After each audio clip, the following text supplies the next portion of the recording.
In today's video I want to show you an incredible crushing hands build for Diablo 4. The whole thing is based on stacking vigor, clapping cheeks and having a really fun time. This bad boy is turbo fast and hits like an absolute truck, clearing screen after screen like it's nothing. Bosses melt, pits get cleared in seconds, dungeons are a joy to farm and hell tides are a pleasure to do. This is what a druid should play like. Heavy, animalistic, primal in its approach to combat. And the best part about it, it crushes without any ubers. No need for Tyr's Might, no need for Sheko, no need for any of that RNG and 2 billion per craft nonsense. Doesn't mean you cannot use it. It's still amazing in high-end content, but it's not needed to blast through the game. Also, there is something else I need to tell you. This build is universally exchangeable for multiple other skills with minor changes and it still works really well with them. Bored of one? Just switch to another skill. You will be able to find the planners for all potential builds on my mobalytics page and of course a video guide on my channel. So make sure to leave a favorite over there and a like here to help me out. We are going to utilize a few uniques to make this build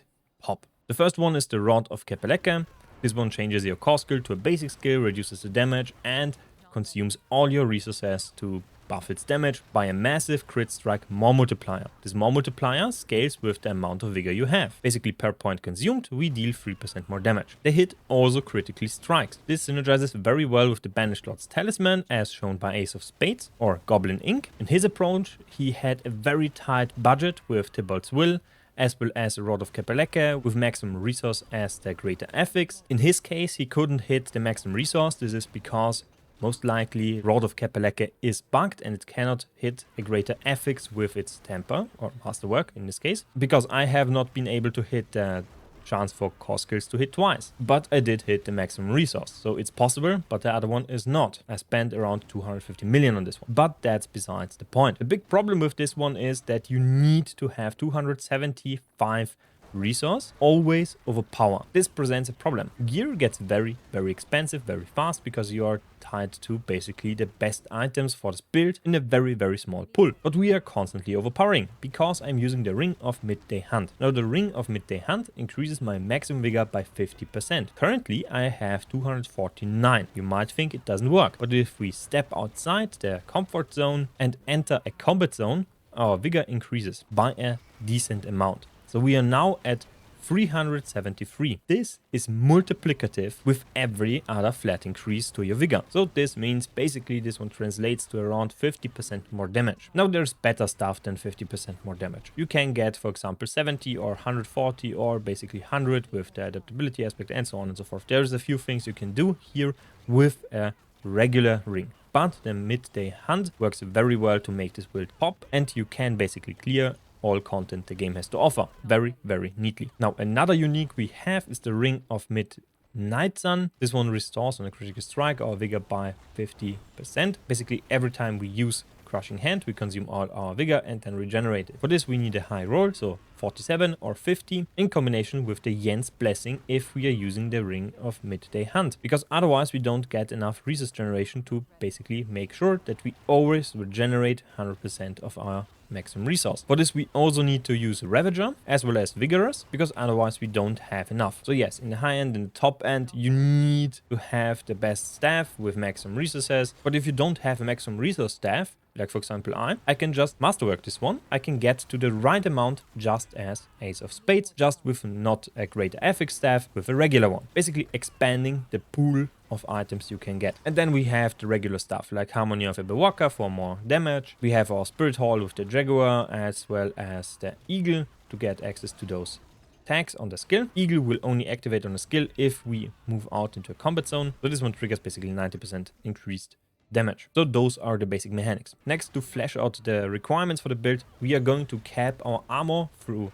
two things. First up, right here, he gets 15% armor, likewise here. We get a just regular armor roll on this one, a high one, but it's completely fine. We can regulate this one quite flexibly. And we are going to utilize the Song of Mountain, a magic incense for 200 armor. With everything popped, this one costs basically nothing. We can walk out in the combat zone and we are armor capped. So we get around 500 armor like this. So we are in World Tier 4 and armor capped completely. Before World Tier 4 you don't need the Song of Mountain, but it's still good for pushes. For resistances we are basically nearly capped. Everything is overcapped even. We are using Yen's Blessing as well as a Sapphire here and the Amethyst in the second ring. We also have Armor in the third ring. So we solved all of our problems. Vigor, Armor, Resistances and Life. Next we need to solve our Barrier Generation. For the Barrier Generation we are going to utilize Pocket Quap. So once we spend 300% of our maximum resources, Earthen Bulwark is cast. We need 55 Barrier Generation for this one to be covering 100% of our health in combination with Barrier Generation on our chest and on our gloves, as well as a few points in our Paragon board, specifically in the last board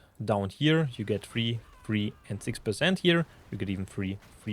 We're going to get 58% and we are basically barrier capped. So our whole life pool is going to be covered in barrier constantly. This makes us very, very tanky. We will have a life pool of around 9k, possibly even much higher, but just with my regular gear, with all the boni, so the 15% maximum life from the gorilla, as well as 20% from Sol Xal, so the new rune word, we get to around 9k. We are covering our whole health pool with a barrier because we don't want to lose the fortify that is generated by our mercenary right here with shield charge. Shield charge fortifies us by 5% of our maximum life because fortify doubles our damage. And this setup is very flexible in the application of what we can do. We can utilize multiple spells, but the best results I found to be with Crushing Hand. Now, next let's go over the Masterworks tempers and gear. Very quickly, we are running a Harmony of Ebewaka. You want to get the damage reduction, greater effects on this one, and Masterwork this one as much as possible. A high roll on this one is very important. If you find a greater effects one with damage reduction, you're golden. You don't need to overpay with this one for the all stats, man, movements.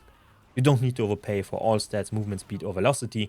Those are basically not needed. The movement speed can be beneficial, but we are teleporting constantly, so we don't really need that. It's going to buff your damage just a tiny amount because of a passive we have in a skill tree. Next up, Armor with Dexterity, Maximum Life and Armor. Barrier Generation, Maximum Resolve stacks on this one. If you get one with a greater affix on the Armor, you don't need to Masterwork this one. If not, you need to Masterwork it at least one time. I'm only Armor capped at Masterwork 8 here with basically full ancestral gear. Now for this one can get very, very expensive. And there is also a drawback to this one. If you want to use a Terrorist Might, you need to drop this one. You don't necessarily need a Terrorist Might. For example, for Duriel, we can use a few things and max out our maximum poison resistance with anti-venom. So we sacrifice a few points here with follow through and grab those points, and Duriel will not be able to one-shot you anymore. This is very important and very neat for the fight. So we don't necessarily need Terrorist Might. This one is more than sufficient. We socket in Pocket Quap, and for the Masterworks, if you are going to Masterwork this one to its fullest potential, you want to hit the Maximum Resolve stacks, because Maximum Resolve is going to increase your defenses and your offenses through a Paragon node that is going to increase your damage by 2% per Maximum Resolve stack. This one can get to around, I think, 10 or 13.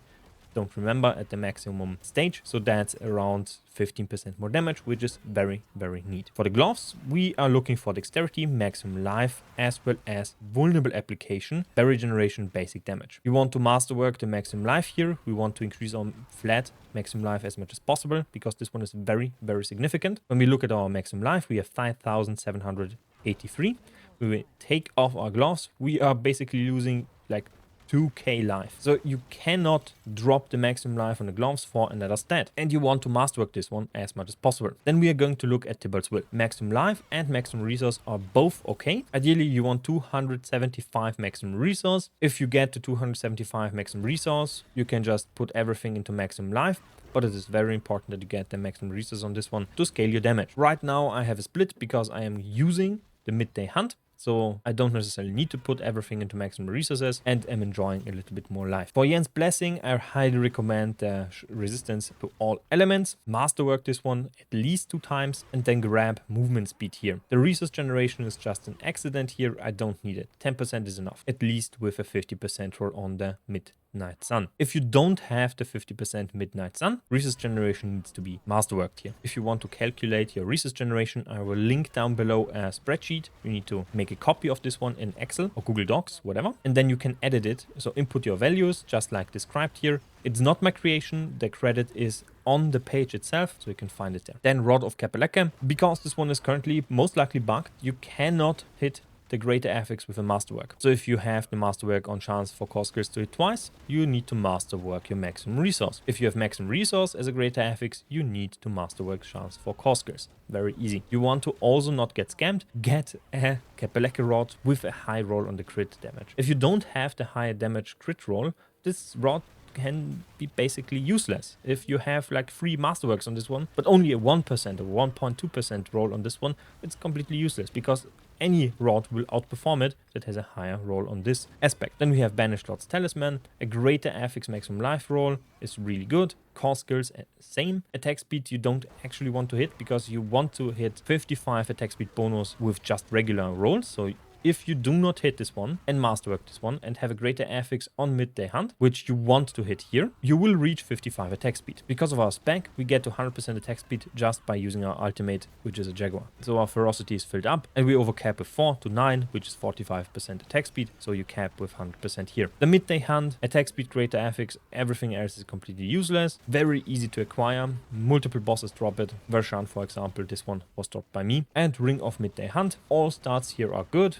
Cooldown reduction is very, very good, especially if you want to play other skills like Payback. Try to get one with greater affix on the cooldown reduction and greater affix on the dexterity. Will buff your damage significantly. Also, 44% is fine. You can make it work with the right amount of masterworks on your Yen's Blessing or the ring with resource generation. 47% and 50% are much, much better and make it very easy without needing to think about it. Lastly, the gems. We are required to run cold resistance and shadow resistance as well as armor in our jewelry, and we want to have barrier generation in our headpiece as well as basic damage right here. Once you level up your glyphs, you want to drop the basic damage here, move down 2 of your runes into the weapon, and then use your 2 slots here for dexterity because it's going to buff your damage more. And with the barrier generation, if you have a grand amethyst, you can get 12% here, so you can drop 1 and slot in dexterity. Next, for the spirit hall, we have Jaguar and Eagle. Eagle is just here to provide us in combination with a Walker with the Eagle tag on our skills. And Jaguar is a massive powerhouse. So whenever you see a million damage number or a billion damage number that's white, very big, it's Jaguar, it's the proc. It's a lot, like a lot. So next, let's have a look at the mercs.